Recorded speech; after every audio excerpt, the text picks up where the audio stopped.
اعوذ باللہ من الشیطان الرجیم، بسم اللہ الرحمن الرحیم۔ پاک اسلامک اسٹائل کی معزز خواتین و حضرات، السلام علیکم۔ آج میں حضرت عبد القادر جیلانی رحمۃ اللہ علیہ کے کرامات کے متعلق آپ کو بتاؤں گا۔ حضرت عبد القادر جیلانی رحمۃ اللہ علیہ امام الاولیاء فرماتے ہیں کہ میں تقریر نہیں کیا کرتا تھا۔ حضرت جنید بغدادی رحمۃ اللہ علیہ حضرت غوث العظم کے بھی پیر ہیں۔ حضرت جنید بغدادی رحمۃ اللہ علیہ حضرت داتا علی اجویری کے بھی پیر ہیں۔ حضرت داتا علی اجویری رحمۃ اللہ علیہ نے حضرت جنید بغدادی رحمۃ اللہ علیہ کے بارے میں کشف المجوب میں لکھا ہے کہ میں عالم بن گیا، جب میں پڑھ لکھ گیا تو میں تقریر نہیں کیا کرتا تھا۔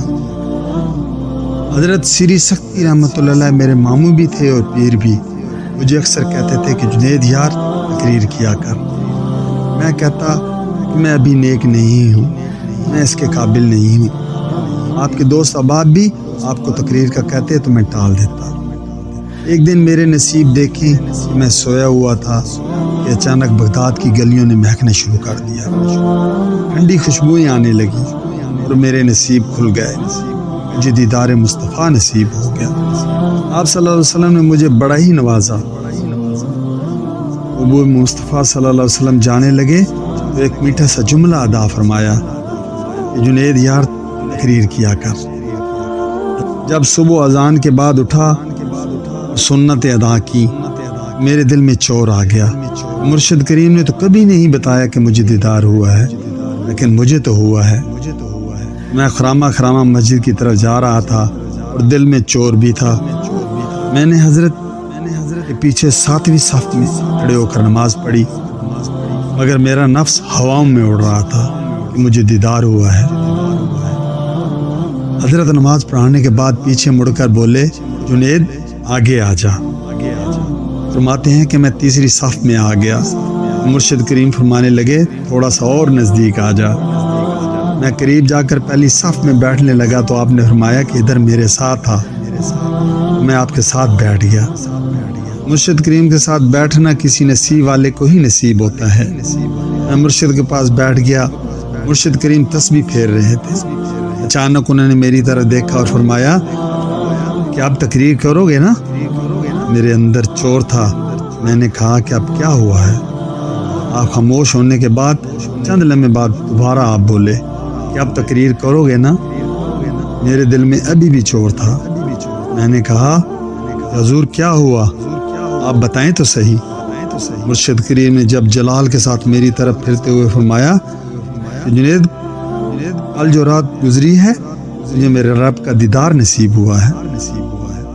مالک نے پوچھا، سری کوئی بات تو بتا۔ میں نے عرض کیا، مولا ایک ہی مرید تیار کیا ہے، وہ بھی تقریر نہیں کرتا۔ کبھی جب حبیب خدا صلی اللہ علیہ وسلم کا ادھر سے پھیرا ہو جنید کو اشارہ کر جائیں تو چلو لوگوں کو بھی اور میرا بھی فائدہ ہو جائے گا۔ حضرت جنید بغدادی رحمۃ اللہ علیہ فرماتے ہیں کہ میری چیخ نکل گئی، پوری مسجد اللہ اکبر سے گونج اٹھی، میرے کپڑے پھٹ گئے اور میں مرشد کے قدموں میں گر گیا اور کہا کہ حضور مجھے معاف کر دیں۔ اگر مصطفیٰ صلی اللہ علیہ وسلم نے مجھ پر کرم فرمایا ہے، وہ بھی آپ کی دعاؤں کی وجہ سے فرمایا ہے۔ حضور غوث پاک فرماتے ہیں میں تقریر نہیں کیا کرتا تھا، علی مکمل کر لی مگر بات نہیں کرتا تھا۔ میں کہتا تھا کہ کیسے لوگوں کے سامنے بولوں گا۔ کہتے ہیں کہ خواب میں مصطفیٰ صلی اللہ علیہ وسلم کا دیدار نصیب ہوا۔ آپ صلی اللہ علیہ وسلم نے فرمایا کہ عبد القادر بات کیوں نہیں کرتے؟ میں نے کہا یا رسول اللہ یہ عربی لوگ ہیں، ان سے میں فصیح و بلیغ تقریر کیسے کروں؟ آپ صلی اللہ علیہ وسلم نے فرمایا عبد القادر ذرا منہ تو کھولو۔ حضرت عبد القادر جیلانی رحمۃ اللہ فرماتے ہیں حضور پاک صلی اللہ علیہ وسلم نے 7 مرتبہ لعاب دہن میرے منہ میں ڈالا۔ آپ صلی اللہ علیہ وسلم نے فرمایا کہ اب تو بولتا جا، میری برکتیں آپ کے ساتھ شامل حال ہو جائیں گی۔ آپ فرماتے ہیں کہ جب اگلی شام ہوئی میں سویا تو شیر خدا حضرت علی رضی اللہ تعالیٰ نے بھی تشریف لے آئے اور فرمانے لگے عبد القادر منہ کھول، تو بیٹا میرا بھی ہے۔ حضرت عبد القادر جیلانی فرماتے ہیں میں نے منہ کھولا، حضرت علی شیر خدا رضی اللہ تعالیٰ عنہ نے 6 مرتبہ لعاب دہن میرے منہ میں ڈالا۔ میں نے کہا کہ آپ نے تو 6 مرتبہ لعاب دہن ڈالا، تو آپ نے فرمایا کہ میں نبی پاک کے برابر تو نہیں ہو سکتا۔ آپ فرماتے جب میں نے تقریر کی میری مسجد چھوٹی سی تھی، لوگ بڑھنے لگے، مسجد بڑی ہو گئی، مجمع بڑھ گیا اور جامع مسجد بن گئی۔ اس کے بعد عیدگاہ بغداد شریف، اس کے بعد جب مجمع اور بڑھا تو صحرا میں خیمے لگنے لگ گئے۔ تقریر ہوتی تو ہزاروں کا مجمع ہوتا۔ ملا علی قاری رحمۃ اللہ علیہ فرماتے ہیں کہ غوث العظم رضی اللہ تعالیٰ عنہ کے اجتماع میں 70,000 لوگ تشریف لاتے اور علماء کرام کا جمع غفیر ہوا کرتا تھا اور کتاب قلم اٹھا کے ساتھ آیا کرتے تھے اور آپ کا واز لکھا کرتے تھے۔ آپ کی ایک کرامت یہ بھی ہے کہ جب آپ بولتے تھے تو سپیکر استعمال نہیں کرتے تھے، جیسی آواز پہلے والے کو آتی ویسے ہی آخر والے کو بھی آتی تھی۔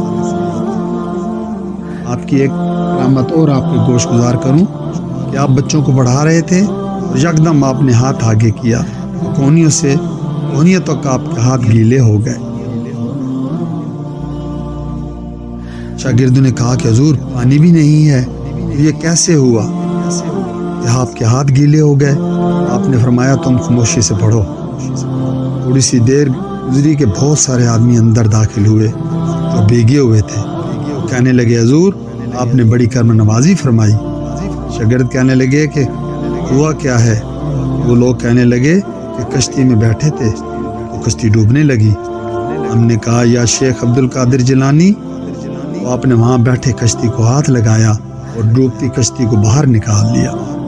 اگر تیرے دل میں حضرت غوث پاک کے متعلق کوئی شک و شبہ ہے تو قرآن پاک کی سورۃ نمل پڑھ۔ حضرت سلیمان علیہ السلام اپنے محل میں بیٹھ کر فرماتے ہیں ملکہ بلقیس کا تخت چاہیے۔ ایک جن نے کہا دربار برخاست ہونے سے پہلے حاضر کر دوں گا۔ بنی اسرائیل کے ولیوں کی کرامات کو مانتے ہو، حضور اکرم صلی اللہ علیہ وسلم کی امت کے ولیوں کی کرامات کو نہیں مانتے۔ حضرت سلیمان علیہ السلام نے فرمایا کہ اس سے پہلے چاہیے۔ ایک شخص اٹھا، اس کے پاس کتاب کا کچھ علم تھا۔ حضرت آصف بن برخیہ کہتے ہیں کہ میں پلک جھپکنے سے پہلے لے آؤں گا۔ وہ تخت آیا، 80 فٹ چوڑا، 80 فٹ لمبا، 80 فٹ اونچا، اتنا بھاری کہ ہزاروں لوگ بھی اسے نہ اٹھا سکیں۔ تخت حاضر ہو گیا۔ حضرت سلیمان علیہ السلام نے فرمایا کہ یہ کیا ہے؟ حضرت آصف بن برخیہ نے فرمایا ھذا من فضل ربی، یہ میرے رب کا فضل ہے۔ قرآن مجید میں ہے کہ اے محبوب اپنے غلاموں کو خوشخبری دے دیں۔ قرآن مجید میں ہے کہ اے محبوب اپنے غلاموں کو خوشخبری دے دیں کہ میرا ان پر بڑا فضل ہے، یعنی کہ فضل نہیں، فضل کبیر ہے۔ جن پر فضل ہو وہ پلک جھپکنے میں تخت لا سکتے ہیں، اور جن پر فضل کبیر ہو وہ ڈوبتی ہوئی کشتی کو ہاتھ ڈال کر بچا نہیں سکتے۔ حضرت ملا علی قاری رحمۃ اللہ علیہ فرماتے ہیں کہ آپ کی کرامات متواتر ہوتی تھی، لکھتے ہوئے دل میں خیال آتا تھا کہ کون سی لکھیں کون سی نہ لکھیں۔ آپ فرماتے ہیں کہ ایک مرتبہ غوث العظم بازار سے گزر رہے تھے، عیسائی اور مسلمان میں جھگڑا ہو رہا تھا۔ عیسائی کہہ رہا تھا کہ ہمارے عیسیٰ نے مردہ زندہ کیے، آپ کے نبی نے بھی کیے؟ بتاؤ مسلمان ان پڑھ تھا، کچھ نہ بتا سکا۔ آپ سن رہے تھے، حالانکہ حضور اکرم صلی اللہ علیہ وسلم نے بڑے مردے زندہ کیے۔ آپ نے عیسائی کا بازو پکڑ کر جھنجھوڑا کہ ہمارے مصطفیٰ کی بات کرتا ہے، میں غلاموں کا غلام ہوں۔ ہاں میں تجھے بتاتا ہوں کون سا مردہ زندہ کرنا ہے۔ پانی قبر پہ لے گیا، وہ کہنے لگا اگر زندہ نہ ہوا تو؟ آپ نے فرمایا جو کہے گا کروں گا، اور اگر زندہ ہو گیا تو تو نہ میری خانقاہ پر جھاڑو دے گا اور نہ ہی برتن دھونا، صرف میرے مصطفیٰ کا کلمہ پڑھ لینا۔ عیسائی کہنے لگا یہ میرے دادا سے بھی پہلے کی قبر ہے، اسے زندہ کریں۔ قبر کے کنارے کھڑے ہو کر کہنے لگے کہ یا رب میرے لیے نہیں، میرے رسول پاک صلی اللہ علیہ وسلم کے لیے۔ کہنے لگے تم باذن اللہ کے حکم سے اٹھ۔ عورت اٹھ کھڑی ہوئی، کہنے لگی کہ میں خوش قسمت ہوں، دیکھو میں تھی تو بنی اسرائیل میں، مگر آپ غوث العظم نے مجھے اٹھا کر آپ صلی اللہ علیہ وسلم کا کلمہ نصیب فرما دیا۔ حضور غوث پاک جیسی ہستی اگر قدم نہ لگائے تو ولایت ہی نہیں ملتی۔ آپ کے پاس ایک عورت آئی اور رونے لگی، حضور میرے شوہر مجھے طلاق دے دیں گے اور میری ساس مجھے گھر میں رکھنا نہیں چاہتی۔ آپ نے پوچھا بیٹا کیا وجہ ہے؟ اس نے فرمایا حضور میرے گھر اولاد نہیں ہے، دعا کریں اللہ تعالیٰ مجھے اولاد دے دے۔ تو آپ نے مصلی ڈالا اور بارگاہ الہی میں دعا فرمانے لگے۔ اسی دوران حضرت خضر علیہ السلام تشریف لائے اور کہنے لگے یا غوث العظم دعا مت کریں، اس کے نصیب میں اولاد نہیں ہے اور میں اللہ کا پیغام لے کے آیا ہوں۔ آپ نے فرمایا اچھا، اس کے نصیب میں اولاد نہیں ہے۔ آپ بارگاہ الہی میں گوش گزار ہوئے، کیونکہ آپ حضور اکرم صلی اللہ علیہ وسلم کی بارگاہ میں محبوب ہیں نا۔ فرمانے لگے یا رب کریم آپ کو تو علم ہے یہ کس کے پاس جا رہی ہے، اب یہ لوگوں کو کہے گی کہ میں غوث العظم کے پاس سے بھی ہو آئی ہوں، مجھے اولاد نہیں ہوئی، تو لوگ کیا کہیں گے؟ دو آنسو حضرت شیخ عبد القادر جیلانی کے، اور فرمایا کہ وہ کہے گی نا کہ میں تو ہو آئی ہوں تو ٹھیک ہے۔ حضرت خضر علیہ السلام کھڑے کھڑے کہنے لگے عبد القادر تیرے بھی قربان جاؤں اور تیرے ساتھ رب کریم کے پیار کے بھی قربان جاؤں۔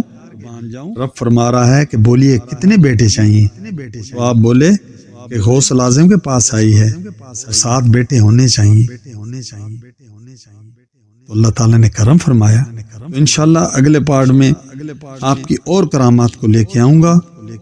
اگر ویڈیو اچھی لگے تو شیئر اور سبسکرائب اور لائک ضرور کیجیے گا۔ اب اجازت چاہوں گا، اللہ حافظ۔